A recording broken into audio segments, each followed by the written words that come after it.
बिस्मिल्लाहिर्रहमानिर्रहीम। अस्सलाम वालेकुम। प्यारे दोस्तों, आज हम आपको एक अल्लाह के वली और एक जादूगरनी लड़की का वाक़या बताने वाले हैं। जब एक अल्लाह के वली ने जादूगरनी लड़की को छिपकली बना दिया, उसके बाद क्या हुआ आगे हम आपको वीडियो में बताएंगे। अगर आपने इस वीडियो को लाइक नहीं किया है तो इसे लाइक करें। अगर आपने अभी तक हमारे YouTube चैनल को सब्सक्राइब नहीं किया है तो चैनल को सब्सक्राइब करके बेल आइकन भी दबा दें। तो चलिए दोस्तों शुरू करते हैं। बयान किया जाता है कि एक गांव था जहां कुदरत की बेपनाह नेमतें थी। अल्लाह ने वहां के लोगों को माला माल किया हुआ था। ऐसी नेमतें जिनको देखकर इंसान अक्सर मगरूर हो जाया करता है। और सबसे बड़ी और बुरी बात यह थी कि वहां के सब लोग काफिर थे सिवाय कुछ मुसलमानों के। वो काफिर अपनी दौलत पर फख्र किया करते थे क्योंकि हर एक दौलतमंद था और किसी के पास रुपए पैसों की कोई कमी नहीं थी। सब बागात वाले थे, नहरें थी, वहाँ पर दरिया थे। और जब इतना कुछ किसी इंसान के पास हो तो वो मगरूर हो ही जाया करता है। लेकिन किसी एक इंसान के पास नहीं बल्कि पूरी बस्ती बेतहाशा दौलतमंद थी। वहाँ के सरदार की इकलौती बेटी थी जिससे वो बेपनाह मोहब्बत करता था। उसकी बेटी बहुत ही ज्यादा घमंडी और जालिम थी। वहाँ पर जो गरीब लोग थे वो सिर्फ मुसलमान थे। तमाम काफिर एक दूसरे की मदद किया करते थे लेकिन मुसलमानों को देखने वाला वहाँ पर कोई नहीं था। सरदार की बेटी को काले जादू में महारत हासिल थी और जादू की वजह से वो गरीबों पर बहुत जुल्म किया करती थी। तमाम मुसलमान उससे बहुत ज्यादा परेशान थे। वो लोगों को गुलाम बनाती थी, मजदूर बनाती और अगर उनमें से कोई उनकी बात नहीं मानता तो उनको वो कैदी बनाकर अपने इशारों पर नचाती थी। उस बस्ती में इक्का दुक्का मुसलमान थे जिनका कोई भी हाल पूछने वाला नहीं था। जब उस सरदार की बेटी का जुल्म हद से ज्यादा बढ़ गया तो मुसलमानों में से एक बूढ़े शख्स ने अल्लाह के हुजूर गिड़गिड़ाकर ये दुआ की कि या अल्लाह, हमारी नस्लें जो चंद एक यहाँ पर बची हुई है उन नस्लों को तू बचा ले। इस सरदार की बेटी ने हमारा जीना दुश्वार कर दिया है। यहाँ कोई भी इंसान हमारा हाल नहीं पूछता, न दौलत न जिस्मानी ताकत है। या अल्लाह, हमारे लिए कोई ऐसा बंदा भेज दे जो न सिर्फ ताकतवर हो बल्कि वो इस जादूगरनी को यानी सरदार की बेटी को भी हरा दे। अल्लाह ने उस बूढ़े की दुआ सुन ली और यूं उस जगह एक अल्लाह वाले को भेज दिया गया। और वो अल्लाह वाले ऐसे ही बस्ती में दाखिल ना हुए बल्कि एक दिन कुछ अजीब वाकया हुआ। उन काफिरों का सरदार जंगल में सैर करने के लिए निकला। बड़ी शान से चलता हुआ वो सफर कर रहा था। अचानक एक जहरीला सांप उसके सामने आ गया। उस जहरीले सांप ने करीब आकर उसे डंस लिया और वो गांव का सरदार वहीं पर बेहोश हो गया। उसके जो गुलाम थे, उसके जो साथी थे, उन्होंने जब अपने सरदार की ये हालत देखी कि एक जहरीला सांप काटकर चला गया तो फौरन उसे घर पहुंचाया गया। उस लड़की ने अपने बाप को इस हालत में देखी तो आसपास के बड़े बड़े हकीम बुलाए गए। लेकिन अजीब बात थी कि लाख कोशिश करने के बावजूद जहर निकलने का नाम ही नहीं ले रहा था और जहर तेजी के साथ उसके जिस्म में फैल रहा था। कोई भी उस जहर को निकालने में कामयाब ना हुआ। लेकिन उसी वक्त वहाँ पर एक दरवेश की आमद हुई। एक अल्लाह वाले वहाँ आ गए। उन्हें तो अल्लाह ने इसी मकसद के लिए भेजा था। उन अल्लाह वाले ने दरवाजे को खटखटाया। नौकरों ने कहा किससे मिलना है। उन अल्लाह वाले ने कहा क्या यहाँ के सरदार को सांप ने डस लिया है। नौकर कहने लगे तुम्हें कैसे पता, तुम कौन हो?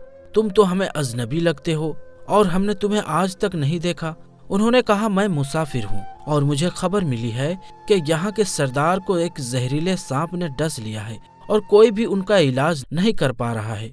नौकर ने कहा तुम कौन हो? अल्लाह वाले ने कहा मैं हकीम हूँ और मैं उनका इलाज करने के लिए आया हूँ। वो नौकर अल्लाह वाले की हालत देखकर हंसने लगा क्योंकि आपने फटे पुराने कपड़े पहने हुए थे और देखने में भी गरीब लग रहे थे। वो नौकर कहने लगा तुम इतने बड़े सरदार का इलाज करोगे?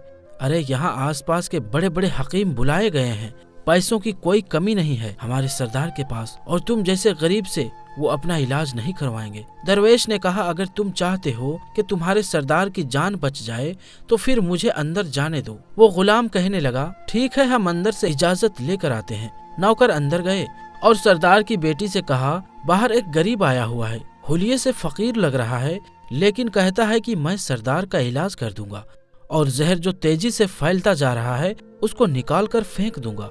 उसकी बेटी कहने लगी ठीक है, उसको अंदर बुलाओ। جب وہ اللہ والے اس گھر میں آئے، دیکھا سردار زہر سے تڑپ رہا ہے اور اپنی ٹانگ کو بار بار بستر پر پٹک رہا ہے۔ ان اللہ والے نے اس کے پیر کی طرف دیکھا اور جہاں پر سانپ نے کاٹا تھا اس جگہ پر اللہ والے نے تھوک دیا اور فوراً وہاں سے بھاگ گئے۔ اس کے سارے سپاہی اور اس کی بیٹی حیران ہو گئی کہ یہ کون دیوانہ تھا۔ کمرے میں آیا اور علاج کرنے کے بجائے اس جگہ پر تھوک دیا جہاں پر سانپ نے کاٹا تھا اور بھاگ بھی گیا۔ اس کو کوئی گرفتار بھی نہیں کر سکا۔ اس کی بیٹی غصے سے تل ملا رہی تھی کہ اس نے تو گستاخی کر دی ہے۔ اس نے کہا چلو کوئی بات نہیں، تھوک کو صاف کرو، میں ابھی اسے گرفتار کراتی ہوں۔ لیکن جیسے ہی حکیم نے تھوک کو صاف کرنے کے لیے رومال کو پکڑا تو وہ حیران ہوتے ہوئے رک گیا۔ اس نے انگلی سے تھوک کو سانپ کے کاٹنے والی جگہ پر اچھی طرح سے مل دیا۔ اس کی بیٹی کہنے لگی کہ آپ یہ کیا کر رہے ہیں؟ اس فقیر بابا نے میرے باپ کی ٹانگ پر تھوک دیا ہے اور آپ اس تھوک کو مل رہے ہیں۔ حکیم نے اپنے ہاتھ کے ساتھ اشارے سے سردار کی بیٹی کو روک دیا۔ جیسے ہی اس تھوک کو اس سردار کی ٹانگ پر مل دیا گیا تو فوراً ہی زہر کا اثر ختم ہو گیا۔ جو ٹانگ کٹنے کے قابل تھی وہ ٹانگ پہلے والی حالت میں آ گئی اور پوری ٹانگ جو نیلی ہو چکی تھی اب اپنے اصل رنگ میں آ گئی۔ اور جب وہ قبیلے کا سردار ہوش میں آیا تو حیران رہ گیا جب اسے بتایا گیا کہ ایک فقیر بابا کی تھوک کی وجہ سے آپ ٹھیک ہوئے ہو۔ تو اس نے کہا بھائی وہ تو ہمارے مسیحا ہے، تم لوگوں نے انہیں جانے کیوں دیا؟ جاؤ انہیں لے کر آؤ، انہوں نے تو ہم پر بڑا احسان کیا ہے اور ہم ان کے احسان کا بدلہ ضرور دیں گے۔ اس کی بیٹی جو خاموشی سے اپنے باپ کو دیکھ رہی تھی اس نے کچھ بھی نہیں کہا۔ گاؤں کے سردار کے کہنے پر سب سپاہی ان اللہ والے کو ڈھونڈنے کے لیے نکل پڑے۔ وہ لوگ چاروں طرف پھیل گئے لیکن کہیں بھی ان کو وہ اللہ والے نہیں دکھے۔ پھر جب سپاہی جنگل میں داخل ہوئے تو وہاں ایک درخت کے نیچے ایک آدمی کو عبادت کرتے ہوئے دیکھا۔ وہ غور سے ان اللہ والے کو دیکھ رہے تھے کہ یہ کیا کر رہے ہیں، یہ کس طرح کی عبادت ہے؟ ہم لوگ تو اپنے بتوں کے آگے ہاتھ جوڑتے ہیں اور یہ تو نہ جانے کس کو سجدہ کر رہے ہیں۔ خیر عبادت کے بعد فوراً ان اللہ والے کو پکڑ لیا گیا اور گاؤں کے سردار کے سامنے پیش کیا گیا۔ گاؤں کا سردار کہنے لگا آپ کون ہیں، کہاں سے آئے ہیں؟ سب سے پہلے تو گستاخی کی معافی چاہتا ہوں کہ میرے لوگوں نے آپ کی بہت بے عزتی کی ہے، لیکن آپ کی وجہ سے آج میں زندہ ہوں۔ ہم گنہگاروں کی آنکھ آپ کو پہچان نہ پائی، اس کے لیے میں معذرت چاہتا ہوں اور آپ سے درخواست کرتا ہوں کہ آپ میری طرف سے یہ قیمتی لباس یعنی کپڑے اور یہ عربی گھوڑا قبول کیجیے۔ اللہ والے نے مسکرا کر اس کی طرف دیکھا اور بولا یہ گھوڑا اور لباس بہت قیمتی ہے، میں یہ لباس پہن کر اس گھوڑے کے لیے گھاس کاٹوں گا تو کیا اچھا لگوں گا؟ گاؤں کے سردار نے کہا آپ فکر نہ کریں، گھوڑے کے ساتھ نوکر بھی دیے جائیں گے۔ اللہ والے نے کہا اتنے مال و دولت اور نوکروں کے ساتھ میں اکیلا رہوں گا؟ گاؤں کا سردار بولا حضور آپ کی یہ بات سن کر تو میں سوچ میں گم ہو گیا ہوں، لیکن یہ میری بیٹی آپ کے سامنے ہے۔ بیٹی حیرت سے اپنے باپ کو دیکھ رہی تھی کہ میرا باپ اب کیا کہنے والا ہے۔ اس نے کہا میری بیٹی جسے آپ نے دیکھ لیا ہے اس کی شادی آپ سے کر دی جائے گی، مگر ایک شرط ہے، آپ کو اپنے مذہب کو چھوڑنا ہوگا۔ میرے سپاہیوں نے آپ کو عبادت کرتے ہوئے دیکھا ہے اور جہاں تک ہماری معلومات ہے ہم بتوں کے آگے سجدہ کرتے ہیں، ان کی عبادت کرتے ہیں، اور آپ جن کے آگے سجدہ کرتے ہیں وہ آپ کا اللہ ہے اور آپ مسلمان ہیں، اسی لیے آپ کو اپنا مذہب چھوڑنا ہوگا۔ کیا آپ ایسا کر سکتے ہیں؟ اللہ والے نے کہا مجھے ایک بات بتائیے، آپ مجھ میں سب کچھ دیکھ رہے ہیں اور آپ نے مجھے یہ دعا بھی دی ہے کہ میری بہت اولاد ہو اور آپ کی نسل آپ کی بیٹی سے چلے۔ مجھے ایک بات بتائیے، اگر ان بچوں میں سے کسی بچے کو خدا نہ خواستہ کچھ ہو گیا تو رونا کس کو پڑے گا؟ گاؤں کے سردار نے جواب دیا کہ حضور اگر خدا نہ خواستہ ایسا ہوا تو پھر رونا تو آپ کو ہی پڑے گا۔ اللہ والے نے مسکرا کر کہا اگر یہ سارا مال لے کر مجھے رونا ہی پڑے گا تو آپ اپنا گھوڑا، اپنی دولت، اپنی بیٹی، ہر چیز اپنے پاس واپس رکھ لو۔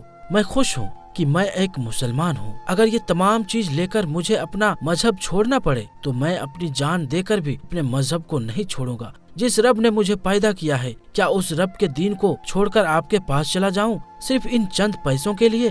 میں ایسا ہرگز نہیں کر سکتا اور میں اپنی درویشی میں بہت خوش ہوں۔ اللہ نے مجھے جس مقصد کے لیے یہاں بھیجا ہے بس وہ پورا ہو جائے۔ گاؤں کے سردار نے پوچھا کیا مقصد ہے آپ کا؟ اللہ والے نے کہا یہاں کے مسلمانوں پر ظلم ہو رہا ہے، بس اللہ کی مدد سے، یہ کہہ کر وہ اللہ والے جانے لگے تو گاؤں کے سردار نے درویش کو رک جانے کو کہا اور کہنے لگا میں نے مال دے کر آزمایا، تم کو ہر طرح سے جانچ لیا، لیکن تم اپنے مذہب کو छोड़ने पर राजी न हुए। अगर तुम यही सब करने आए थे तो क्या तुम्हें किसी बात का डर नहीं? क्या तुम नहीं जानते हो कि हम कितने ताकतवर हैं? हमारी बेटी अपनी अमल में इतनी माहिर है कि तुम्हें यहाँ खड़े खड़े जंगली जानवर बना सकती है। नाउज़ बिल्लाह।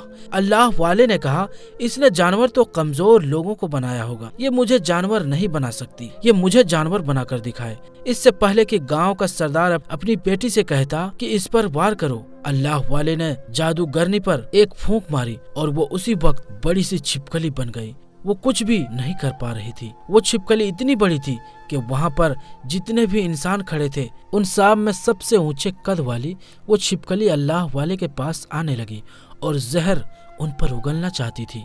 तो उसी वक्त उन्होंने उसके मुंह पर थूक दिया। तो थूकने की देरी थी कि वो जलने लगी। वो थूक क्या था? वो तेजाब था जिससे उसका आधा चेहरा पिघल रहा था। उसका चेहरा जलकर काला हो रहा था और वो मरने ही वाली थी कि इतने में सरदार दौड़ता हुआ आया और अल्लाह वाले के कदमों में गिर गया और माफी मांगने लगा और कहने लगा, हजरत, इस गुस्ताखी के लिए आप मुझे माफ कर दो। मैंने सच में आपको बहुत ही कमजोर समझा और आपके मजहब से आपको हटाना चाहा। अगर मेरी बेटी ठीक हो जाएगी तो मैं सच कहता हूँ कि हम यहाँ पर जितने भी लोग मौजूद हैं ये पूरी बस्ती मुसलमान हो जाएगी। अल्लाह वाले ने कहा, हम तुम्हें अपने दीन में शामिल करने के लिए ये नहीं कर रहे हैं, बल्कि तुम लोग हमारे मुसलमान भाइयों पर जो जुल्म करते हो उस जुल्म को खत्म करने आए हैं। हमारे दीन में जबर नहीं है, जुल्म नहीं है, किसी के साथ जबरदस्ती नहीं है। अगर तुम्हारी बेटी इंसान बनकर सुधर जाती है तो इसको इसकी असली हालत में लाने के लिए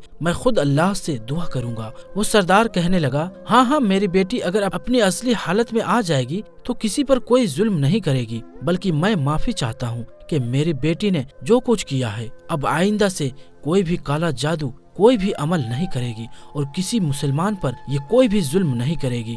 बस आप इसको दोबारा से इंसान बना दें। अल्लाह वाले ने उस छिपकली पर दोबारा से फूंक मारी तो वो इंसान बन गई और अल्लाह वाले के कदमों से लिपट गई और कहने लगी, मुझे माफ कर दो, मैंने अपने आप को बहुत ज्यादा ताकतवर समझा। उस लड़की का आधा चेहरा काला हो चुका था। वो कहने लगी, मैं आज अपने बाप के साथ आपके दस्ते मुबारक पर मुसलमान होना चाहती हूँ और ये वादा करती हूँ कि आज से इस बस्ती में कोई भी काफिर मुसलमान नहीं होगा, बल्कि सब आपस में मिलजुल कर भाईचारे के साथ रहेंगे और सब मुसलमान हो जाएंगे। और यूं एक अल्लाह वाले के हाथ पर उस गांव के सरदार और उसकी बेटी ने इस्लाम कबूल किया और फिर गांव के सरदार ने अल्लाह वाले से अपनी बेटी की शादी कर दी और उस बस्ती में अमन व अमान कायम हो गया। तो दोस्तों, ये वीडियो आपको कैसी लगी कमेंट बॉक्स में जरूर बताइएगा और इस वीडियो को लाइक, शेयर और हमारे चैनल आलमी जंक्शन को सब्सक्राइब जरूर कर दे। तो दोस्तों, हम मिलते हैं फिर किसी नई वीडियो में। तब तक के लिए अस्सलाम वालेकुम, अल्लाह हाफिज।